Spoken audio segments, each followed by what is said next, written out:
আসসালামু আলাইকুম। চলে আসলাম আপনাদের কাছে। এই গরমে তৈরি করে দেখাবো পুষ্টিগুণে ভরা ঠান্ডা ঠান্ডা দুধ ডিম দিয়ে মন জুড়ানো খুব সুন্দর একটা ডেজার্ট। দেখতে যেমন সুন্দর, খেতে তেমন মজাদার। এটা তৈরি করা এতটা সহজ, কোনো ঝামেলা ছাড়া চুলায় আপনি পানির ভাপে তৈরি করে নিতে পারবেন। আমি এই ডেজার্টটা তৈরি করার জন্য 1 কেজি পরিমাণ দুধ নিয়েছি। দুধটাকে আমি জাল দিয়ে ঘন করে নিয়েছি।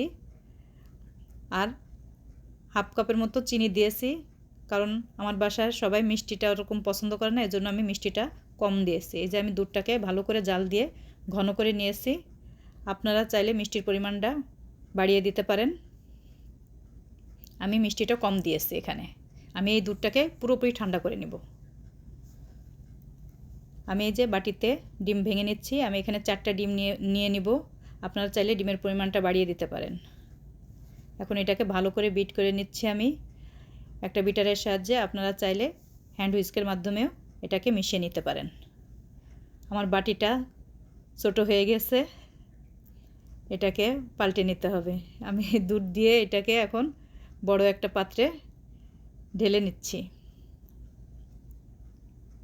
এটাকে ভালো করে বিট করে নিতে হবে। আপনি এটা যত ভালো করে বিট করে নেবেন, ডিমের যে একটা কাঁচা গন্ধ থাকে ওই গন্ধটা চলে যায়। আর যদি মনে করেন যে আপনারা একটু ভ্যানিলা এসেন্স দিয়ে নিতে পারেন। আমি যে পাত্রে মিশ্রণটা বসাবো ওইটা একটু ঘি ব্রাশ করে নিলাম। আপনারা চাইলে তেল অথবা ঘি একটা দিলেই হলো, এটাকে ব্রাশ করে নিতে পারেন।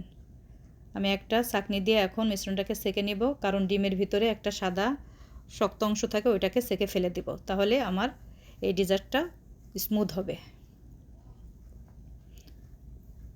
আমি একটা হাঁড়ি বসিয়ে দিলাম একটা স্ট্যান্ড দিয়ে। এখন কিছুটা পানি দিয়ে দিব, দিয়ে আমি ওই মিশ্রণটাকে এখানে বসিয়ে দিব। চুলার আঁচটা একদম লো আঁচে রেখে আমি 20 মিনিটের মতো বা 25 মিনিটের মতো এটাকে ভাপিয়ে নিব। এখন আমি এটাকে ঢেকে দেব। ফিরে আসব 20 মিনিট পর।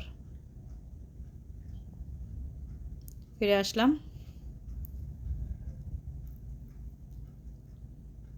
খুব সাবধানে করবেন, হাতে ভাপ লেগে গেলে কিন্তু হাতটা পুড়ে যাবে। আমি এখন এটাকে দেখে নিচ্ছি যে সিদ্ধ হয়েছে কিনা। হ্যাঁ, এটা সিদ্ধ হয়ে গিয়েছে। যখন দেখবেন কাঠির গা একদম পরিষ্কার, তখন মনে করবেন যে এটা সিদ্ধ হয়ে গিয়েছে। আমি নামিয়ে এটাকে ঠান্ডা করে নিয়েছি, পুরোপুরি ঠান্ডা করে নিয়েছি। এখন এটাকে আমি আপনাদের উঠিয়ে দেখাবো। এটা অবশ্যই ঠান্ডা করে নেবেন, না হলে কিন্তু গরম অবস্থায় এটাকে উঠাতে গেলে এটা ভেঙে যাবে, কারণ এটা খুব নরম থাকে, একদম সফট। এতটাই সফট থাকে যে মুখে দিলে একদম মিলে যায়। দেখেন কতটা সুন্দর হয়েছে। আর বাচ্চারা দুধ খেতে চায় না, ডিম খেতে চায় না, কিন্তু এইভাবে যদি আপনারা এই গরমে সুন্দর একটা এভাবে ডেজার্ট তৈরি করে দিতে পারেন, দেখবেন বাচ্চাদেরও খুব পছন্দ হয়। পুষ্টিগুণে ভরা, বাচ্চারাও পুষ্টিটা পেয়ে যাবে সুন্দর। এই যে কেমন হলো অবশ্যই জানাবেন। যদি ভালো লাগে কমেন্ট করে জানাবেন।